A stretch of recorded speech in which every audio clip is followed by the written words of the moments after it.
ఈ క్రింది వాటిలో ఒకదానిని సాపేక్షకంగా ఎక్కువ ఖచ్చితంగా కొలవచ్చు.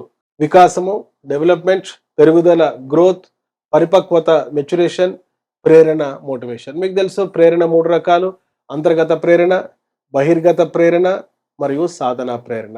సో ప్రేరణను మనం ఎక్కువగా ఖచ్చితంగా కొలవలేము, ఎందుకంటే ఇది అంతర్గతమైనటువంటిది కాబట్టి.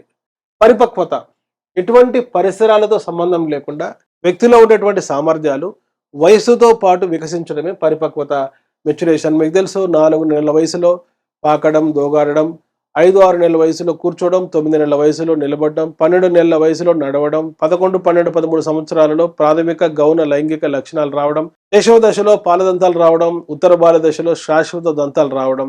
అంటే వ్యక్తి తన ప్రమేయం లేకుండా కేవలం జన్యుపరమైన లక్షణాలతో, జైవికపరమైన లక్షణాలతో వ్యక్తిలో ఉండేటువంటి సామర్థ్యాలు ఒక పుష్పం మాదిరి వికసిస్తూ ఉంటే దానినే పరిపక్వత అంటాం. పరిపక్వతను అభ్యసనం ప్రభావితం చేయదు.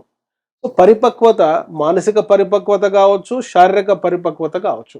కనుక దీన్ని కూడా మనం ఖచ్చితంగా కొనలేము. వికాసం వ్యక్తిలో ఉండేటువంటి కాలానుగుణంగా వచ్చేటువంటి క్వాలిటేటివ్, క్వాంటిటేటివ్ చేంజెస్, గుణాత్మక, పరిమాణాత్మక మార్పులు.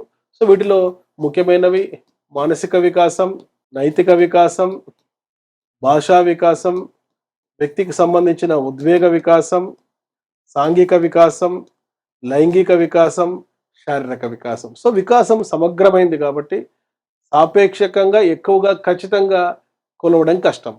మరి క్రింది వాటిలో దేనిని మనం ఖచ్చితంగా కొలవచ్చు? గ్రోత్, పెరుగుదల. సో పెరుగుదల అంటే ఇది శారీరక పరమైనది. వ్యక్తికి సంబంధించిన ఎత్తు కావచ్చు, వ్యక్తికి సంబంధించిన బరువు కావచ్చు, వ్యక్తికి సంబంధించిన అంతర్గత, బహిర్గత అవయవాలు, వ్యవస్థకు సంబంధించినటువంటి మార్పు కావచ్చు.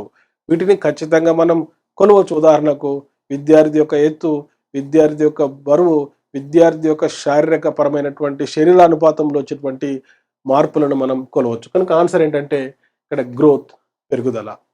డియర్ స్టూడెంట్స్, ఇటువంటి కంటెంట్తో కూడుకున్న వీడియోస్ కోసం వెంటనే సబ్స్క్రైబ్ చేసుకోండి డాక్టర్ మోజెస్ ఎమిలీ అకాడమీ అనే మా యూట్యూబ్ ఛానల్. ఈ వీడియోను తప్పనిసరిగా లైక్ చేయండి, మీ ఫ్రెండ్స్కు షేర్ చేయండి.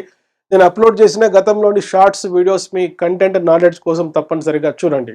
టీచర్ జాబ్ సాధించాలంటే, డివైఓ జాబ్ సాధించాలంటే perspectives in education, educational psychology, pedagogy knowledge ఎంతగానో అవసరం. సో ఈ సబ్జెక్ట్ సంబంధించి అద్భుతమైన డిజిటల్ వీడియో క్లాసెస్ ఈ విధంగా ఎక్స్ప్లెయిన్ చేస్తూ ఎమిలీ అకాడమీ అనే మా మొబైల్ యాప్లో మీకు అందుబాటులో ఉంచడం జరిగింది. ప్లే స్టోర్ లో ఎమిలీ అకాడమీ అని టైప్ చేసి నేడే యాప్ డౌన్లోడ్ చేసుకోండి. All the best.